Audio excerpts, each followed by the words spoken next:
अब uterus young age में remove हो गया, चिड़चिड़ापन, हेयर फॉल, बहुत सारे लोगों में देखा लैशेस के हेयर भी उड़ जाते हैं, इस तरह की कॉम्प्लिकेशन आती है, क्लॉट्स आते हैं, इतने बड़े बड़े पीस आते हैं और ऐसी पेन होती है जैसे डिलीवरी के टाइम पे होती है।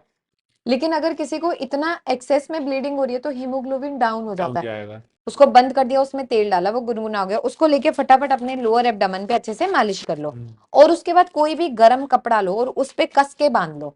तो वहां पे ऐसे ऐसे प्लांट्स का कॉम्बिनेशन बनाया गया जो बिना सर्जरी के आपको ठीक कर सकता है। नमस्कार दोस्तों, मैं हूं हिमांशु भट्ट। आजकल महिलाओं को सलाह दी जाती है कि आप अपनी बच्चादानी यानी यूट्रस निकलवा दीजिए। लेकिन क्या आप जानते हैं कि आप इस बच्चादानी को निकाले बिना भी अपनी उस प्रॉब्लम को सॉल्व कर सकते हैं नेचुरली? तो यही सब या कौन सा ट्रीटमेंट होता है और कैसे होता है, हम जानेंगे डॉक्टर उपासना बोहरा जी से।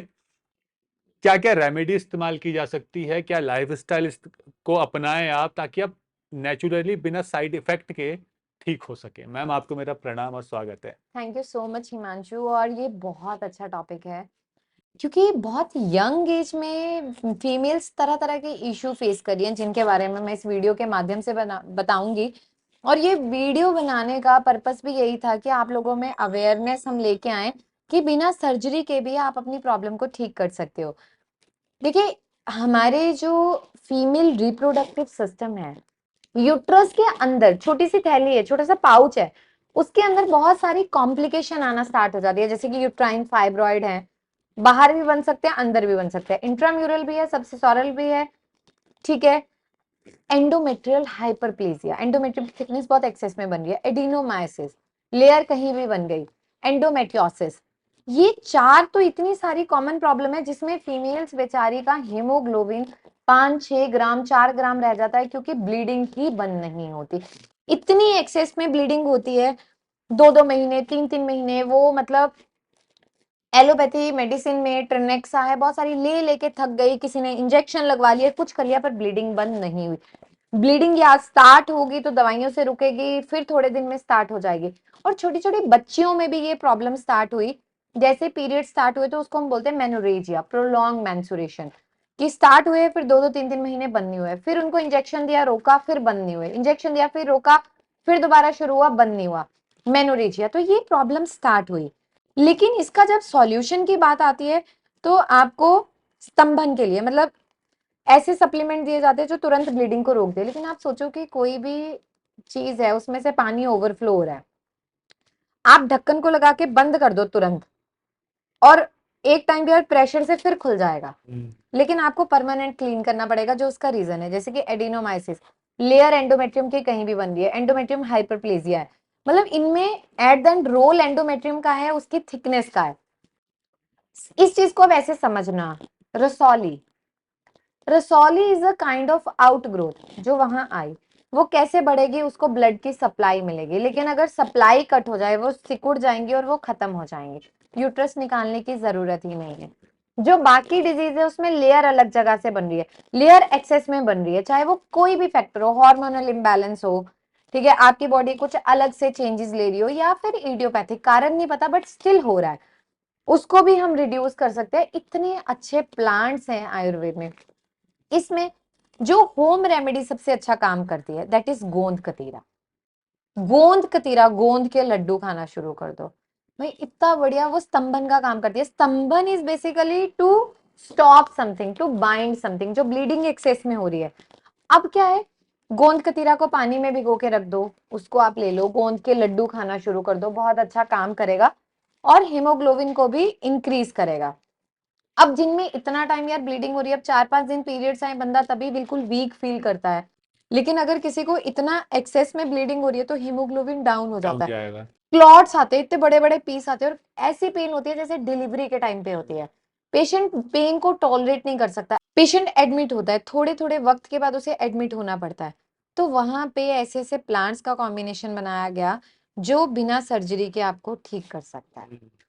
मैम, आपने गोंद कतीरा कहा और गोंद के लड्डू कहा, तो गोंद कतीरा तो ठंडा होता है, तो क्या सिर्फ गर्मी में कंज्यूम कर सकते हैं या विंटर्स में नहीं, भी? विंटर्स में भी कर सकते हैं, क्योंकि हमें जो गोंद कतीरा है उसका काम जो पित्त बढ़ा हुआ है उसका शमन करना है, जिसको ये प्रॉब्लम है, चाहे सर्दी हो चाहे गर्मी हो, वो तो बड़ा ही बड़ा है। हाँ जी। तो पित्त शामक चिकित्सा करनी है, उसको हमें रोकना है।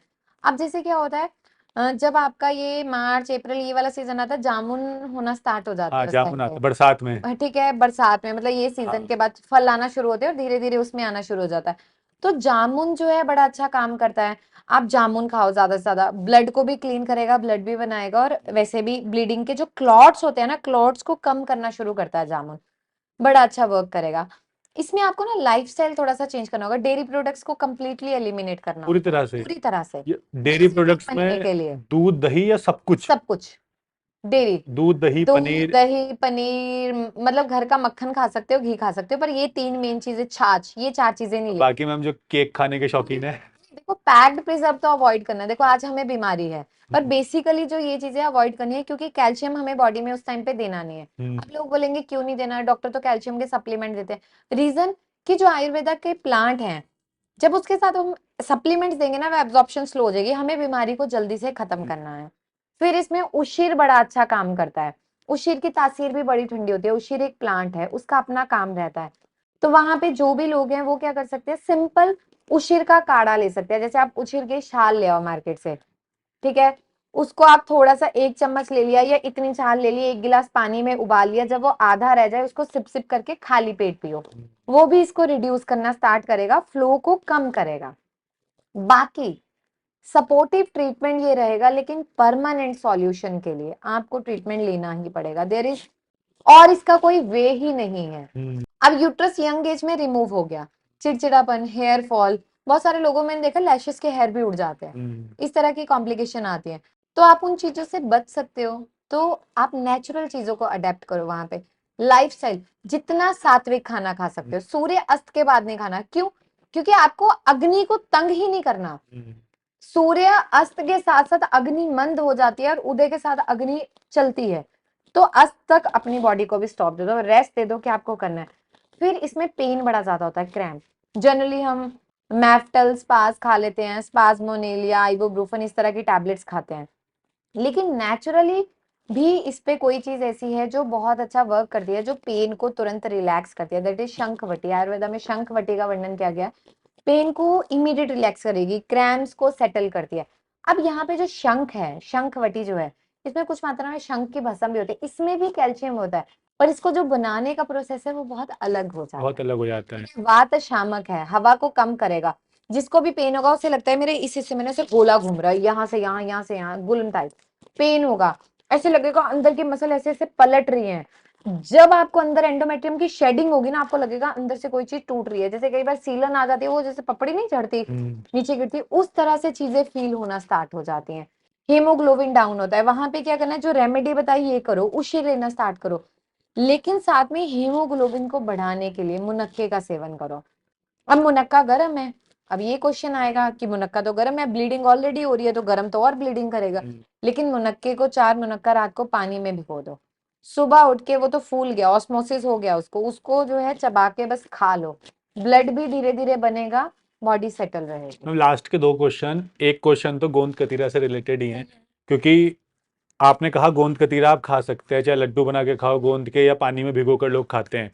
लेकिन बहुत से लोग ना गोंद कतीरा को पानी में डालेंगे वो फूल जाता है। हाँ, तो कितनी क्वांटिटी में एक महिला गोंद कतीरा को कंज्यूम कर सकती है? एक दिन में एक, मतलब जैसे लेडी है, वो 10 ग्राम तक गोंद कतीरा मैक्सिमम ले सकती है। 10 ग्राम? हाँ, 10 ग्राम मतलब वो पूरी एक कटोरी, एक फूल की कटोरी? फूली हुई एक कटोरी, क्योंकि वो फूली हुई एक कटोरी? फूली हुई एक कटोरी, 1 चम्मच आप डालोगे ना तो वो आधी कटोरी लगभग बन जाती है, इतना फूल जाता है, क्योंकि इससे, ये एक प्लांट की ग्लू है, हम्म। बेसिकली गोंद कतीरा इज ग्लू, टेस्टलेस होती है कुछ भी। बहुत सारी फीमेल ऐसी हैं जिनको ना इस टाइम पे ब्लॉटिंग होती है, जैसे यूट्रस के एकदम से आउट ग्रोथ है, तो लोअर हिस्से में हैवीनेस रहेगी, पेन रहेगी। तो वो वहां पे क्या करें, एरंड का तेल ले लें, उसको गरम करें। ठीक है, गरम कैसे करना है, डायरेक्टली हीट नहीं करना, कुछ भी कड़छी लेके गरम करी, कड़छी को या कटोरी को, उसको बंद कर दिया, उसमें तेल डाला, वो गुनगुना हो गया, उसको लेके फटाफट अपने लोअर एब्डोमेन पे अच्छे से मालिश कर लो।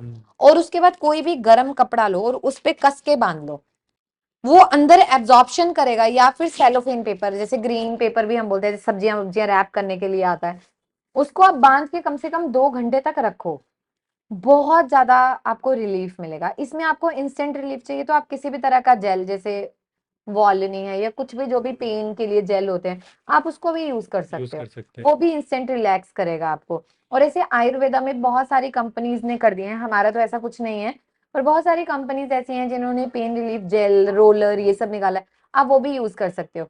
या फिर सबसे बेस्ट, अगर आपको मार्केट का कुछ नहीं लेना, तो यूकलिप्टस ऑयल।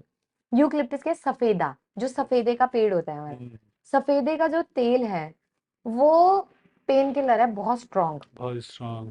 उसकी स्मेल ऐसी होती है ना, पंजेंट स्मेल, एकदम से आप ऐसे करोगे ना, पूरा नशा टाइप चढ़ जाता है उससे। हाँ। आप उसको अपने लोअर एब्डोमेन पे सफेदे के तेल से अच्छे से मालिश करो, और उसके बाद कपड़ा बांध लो, उस पे पसीना आने दो।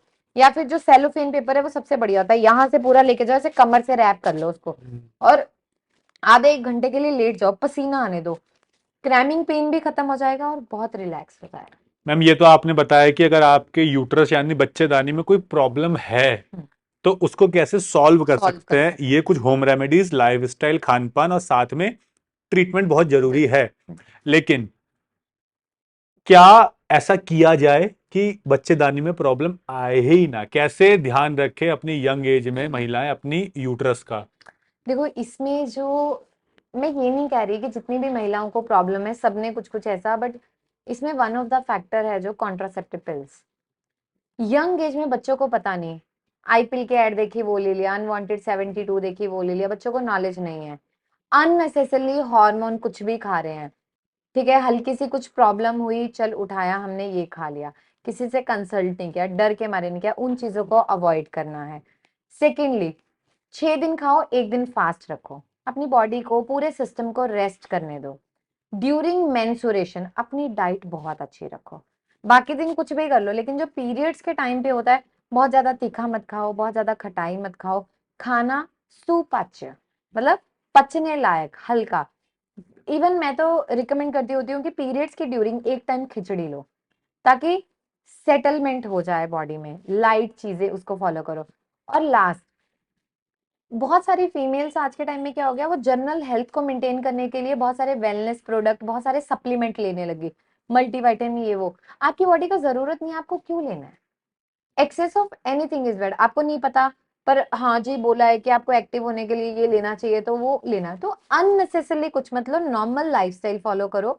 तो मैम आपका धन्यवाद थैंक यू सो मच। कि हमने इससे पहले आपके साथ यूटीआई पे भी वीडियोस बनाए हैं, पीसीओडी पे भी, पीसीडीओ पे बनाया, वाइट डिस्चार्ज पे भी है, और यहाँ तक कि वजाइनल टाइटनिंग, और इन्फेक्शन इन्फेक्शन पर भी है। और एक वीडियो हमने आपके साथ बनाया था जो ब्रेस्ट साइज को इंक्रीज इंक्रीज करने करने को के लेकर था। तो इसी तरह से मैम के साथ हमने बहुत से वीडियोस बनाए हैं जो पर्टिकुलरली फोकस करते हैं महिलाओं की हेल्थ पर। तो उसी के साथ आज हमने ये यूट्रस का वीडियो बनाया है कि क्या करें कि आपकी बच्चेदानी को निकालना ही ना ना। पड़े और आप उसको हेल्दी रख सकते हैं। तो उम्मीद करता हूं ये सारे टिप्स आप फॉलो करेंगे, होम रेमेडीज को अपनाएंगे, और साथ में जैसा मैम ने कहा है कि ट्रीटमेंट लेना बहुत जरूरी है। ऐसा नहीं है कि हाँ, और इसमें जनरली हम सुनते हैं कि चीजों की गारंटी नहीं होती मेडिकल साइंस में, ये वो। लेकिन इस प्रॉब्लम के लिए जो मैंने आज ये वीडियो ब्रीफ की, मैं मतलब 100% गारंटी भी बोल सकती हूँ, इतना कॉन्फिडेंस है मुझे।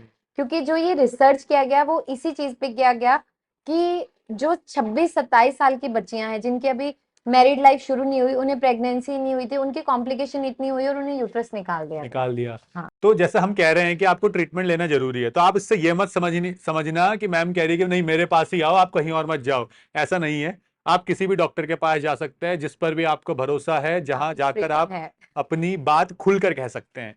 आप वहां जाइए, ट्रीटमेंट लीजिए और हेल्दी रहिए। लेकिन अगर आप मैम से कांटेक्ट करना चाहते हैं, मैम की कांटेक्ट डिटेल्स चाहते हैं, तो वो नीचे डिस्क्रिप्शन और पिन कमेंट में आपको मिल जाएगी, जहां से आप मैम से कांटेक्ट कर सकते हैं।